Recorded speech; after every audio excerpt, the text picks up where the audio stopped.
पवित्र शास्त्र बायबल वाचन कार्यक्रम मत्तई शुभवर्तमान अध्याय 22 मराठी। मत्तई शुभवर्तमान अध्याय 22।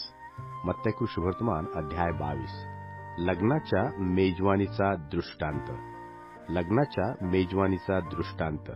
येशू पुन्हा त्यास दाखले देऊन बोलू लागला, स्वर्गाचे राज्य कोणा एका राजासारखे आहे।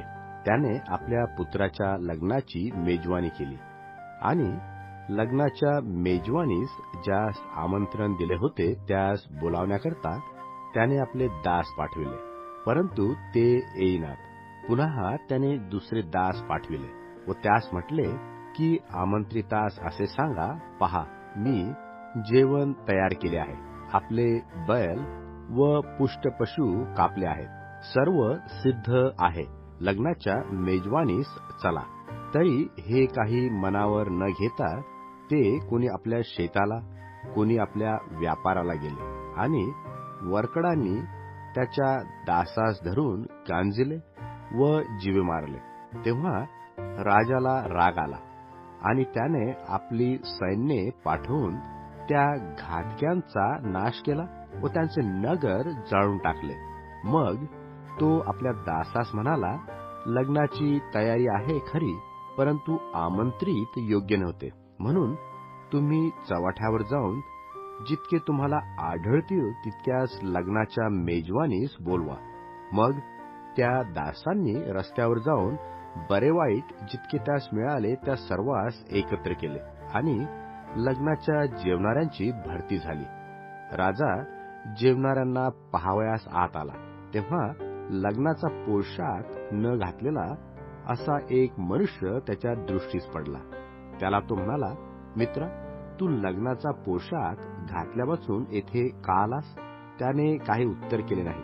मग राजाने चाकरा सांगितले, याचे हातपाय बांधून याला बाहेरील अंधारात टाका, तेथे रडणे व दात खाणे चालेल। बोलावलेले बहुत आहेत, पण निवडलेले थोडे आहेत। कर देण्याविषयीचा प्रश्न। नंतर पुरुषांनी जाऊन त्याला बोलण्यामध्ये पाशात कसे पाडावे या संबंधाने मसलत केली। त्यांनी आपल्या शिष्यास हेरोद्यासह त्याचकडे पाठवून म्हटले, गुरुजी, आम्हास ठाऊक आहे की आपण खरे आहात, देवाचा मार्ग खरेपणाने सांगता व कोणाची भीड धरीत नाही, कारण आपण तोंड पाहून बोलत नाही। आपणाला कसे वाटते हे आम्हास सांगा, कैसराला कर देणे हे योग्य आहे किंवा नाही? येशूने त्यांचे दुष्टपण ओळखून म्हणाला, अहो ढोंग्यांनो, माझी परीक्षा का पाहता? कराचे नाणे मला दाखवा। तेव्हा त्यांनी त्याच्याजवळ एक पावली आणली। त्याने त्यास म्हटले, हा मुखवटा व हा लेख कोणाचा? ते म्हणाले, कैसराचा। त्याने त्यास म्हटले, तर मग कैसराचे ते कैसराला आणि देवाचे ते देवाला भरून द्या। हे ऐकून त्यांना आश्चर्य वाटले व ते त्याला सोडून गेले। पुनरुत्थानाविषयीचा प्रश्न।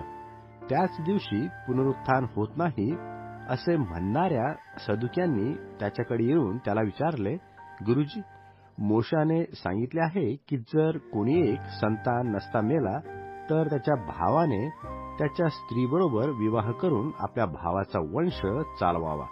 आम्हामध्ये 7 भाऊ होते, त्यातला पहिला लग्न करून मेला आणि त्याला संतती नसल्यामुळे त्याची बायको त्याच्या भावाची झाली। याप्रमाणे दुसरा, तिसरा असे 7ही जण लग्न करून मेले आणि सर्वांमागून ती स्त्री मेली। तर पुनरुत्थानाच्या समयी ती त्या 7 जणातून कोणाची बायको होईल? कारण ती सर्वांची झाली होती। येशूने त्यास उत्तर दिले, तुम्हास शास्त्र व देवाचे सामर्थ्य न कळल्यामुळे तुम्ही भ्रमात पडला आहात। कारण पुनरुत्थानात ते लग्न करून घेत नाहीत व लग्न करून देतही नाहीत, तर स्वर्गातील देवदूताप्रमाणे असतात। मृतांच्या पुनरुत्थानाविषयी देवाने तुम्हास सांगितले ते तुमच्या वाचण्यात आले नाही काय? ते असे की मी अब्राहमाचा देव, इसहाकाचा देव व याकोबाचा देव आहे। देव मृतकांचा नव्हे जिवंतांचा आहे. हे ऐकून लोकसमुदायास त्याच्या शिक्षणाचे आश्चर्य वाटले. सर्वात मोठ्या आज्ञेविषयीचा प्रश्न. त्याने सदुकी यास कुंठित केले असे ऐकून परुषी एकत्र जमले आणि त्यातील एका शास्त्र्याने त्याची परीक्षा पाहण्याकरता विचारले, गुरुजी, नियमशास्त्रातील कोणती आज्ञा मोठी आहे? तो त्याला म्हणाला, तू आपला देव परमेश्वर याजवर पूर्ण अंतकरणाने, पूर्ण जीवाने व पूर्ण मनाने प्रीती कर. हीच मोठी व पहिली आज्ञा आहे. हिच्यासारखी दुसरी एक ही आहे की तू आपल्या शेजाऱ्यावर आपणासारखी प्रीती कर. या 2 आज्ञावर नियमशास्त्र व सर्व संदेष्ट शास्त्र ही अवलंबून आहेत. ख्रिस्ताविषयीचा प्रश्न.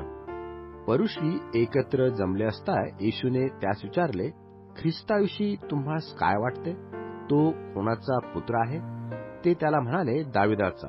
त्याने त्यास म्हटले, तर मग दाविदाने आत्म्याच्या प्रेरणेने त्याला प्रभू असे कसे म्हटले? तो म्हणतो, परमेश्वराने माझ्या प्रभूला सांगितले, मी तुझ्या शत्रूस तुझ्या पायाखाली घालीपर्यंत तू माझ्या उजवीकडे बैस. दावीद जर त्याला प्रभू म्हणतो, तर तो त्याचा पुत्र कसा होईल? तेव्हा कोणाला त्यास उत्तर देता येईना आणि त्या दिवसापासून त्याला आणखी काही विचारावयास कोणी धजला नाही.